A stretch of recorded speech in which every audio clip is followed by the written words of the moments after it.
മിശിഹായിൽ പ്രിയമുള്ള സഹോദരി സഹോദരന്മാരെ, പ്രിയമക്കൾ, ഈ പ്രഭാതത്തിൽ കൊളോസ്സോസുകാർക്ക് എഴുതിയ ലേഖനം 1-ാം അധ്യായം 29-ാമത്തെ വാക്യം നമുക്ക് ധ്യാനിക്കാം. A letter to Colossians chapter 1 verse 29. ഇവിടെ ഇങ്ങനെ നാം വായിക്കുകയാണ്: ഈ ലക്ഷ്യം പ്രാപിക്കുന്നതിന് വേണ്ടി അത്രേ അവൻ എന്നിൽ ശക്തിയായി ഉണർത്തുന്ന ശക്തി കൊണ്ട് ഞാൻ കഠിനമായി അധ്വാനിക്കും.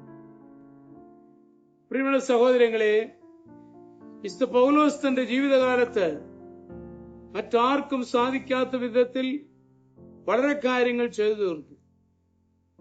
ലോകത്തെ കീഴ്മേൽ മറിക്കുന്നു എന്ന് മറ്റുള്ളവർ പറയത്തക്കവണ്ണം വിപുലമായിരുന്നു തന്റെ പ്രവർത്തനം. അനേക സ്ഥലങ്ങളിൽ സഭ സ്ഥാപിച്ചു, പല ലേഖനങ്ങൾ എഴുതി. ഇതിനെല്ലാം കഴിവ് ലഭിച്ചത് സ്വന്തം ശക്തിയാലല്ല, ക്രിസ്തുവിന്റെ ശക്തി തന്നെ വ്യാപരിച്ചതിനാലാണെന്ന് വിശുദ്ധ പൗലോസ് സ്വയം സാക്ഷിക്കുന്നു. നമ്മുടെ ജീവിതത്തിലും ക്രിസ്തുവിന്റെ ശക്തി വ്യാപിക്കുമ്പോൾ വലിയ കാര്യങ്ങൾ ചെയ്യുവാൻ നാം പ്രാപ്തരാകും. 2000 വർഷങ്ങൾക്ക് മുമ്പ് ജീവിച്ച മരിച്ചുയർത്തെഴുന്നേറ്റ ഈശോയുടെ ശക്തി ഇന്നും നമ്മെ ശക്തരാക്കുവാൻ മതിയായതാണ്. സഭയുടെ കൂട്ടായ്മയിലൂടെയും കൂദാശകൾ മുഖാന്തരമായും തിരുവചന ധ്യാനത്തിലൂടെയും ഈ ദൈവിക ശക്തി ലഭിക്കുന്നുവെന്ന് ഓരോ സഭാവിഭാഗങ്ങൾ ഊന്നി പറയുന്നു. ഈ മുഖാന്തരങ്ങളെ സജീവമാക്കുന്നത് ഈശോയിലുള്ള വ്യക്തികളുടെ വിശ്വാസം. ക്രിസ്തുവിലുള്ള വ്യക്തിപരമായ വിശ്വാസം ഇല്ലെങ്കിൽ മറ്റൊന്നും ഇതിനുപകാരപ്രദമാവുകയില്ല. ഉയർത്തെഴുന്നേറ്റ ഈശോ മിശിഹായിൽ വിശ്വസിക്കുന്നവർക്ക് മറ്റുപാധികൾ സഹായകമാണ്.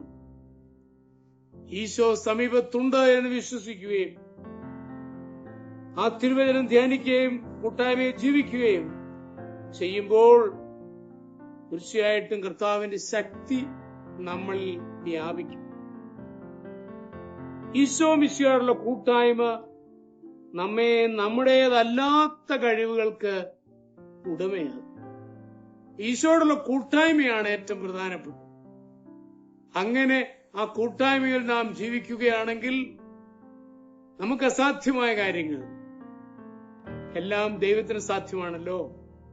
അപ്പൊ അത് നമ്മളെ കൊണ്ട് ചെയ്യിപ്പിക്കുവാൻ കർത്താവ് ഇടപെടും.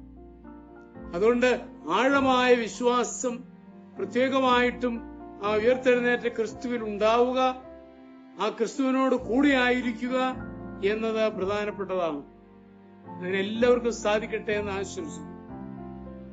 നമ്മുടെ കർത്താവ് ഈശോ മിശിഹായുടെ കൃപയും പിതാവായ ദൈവത്തിന്റെ സ്നേഹവും പരിശുദ്ധാത്മാവിന്റെ സഹവാസവും നാം എല്ലാവരോടും കൂടി ധാരാളമായിട്ടുണ്ടായി, എപ്പോഴും എന്നേക്കും. ആമേൻ.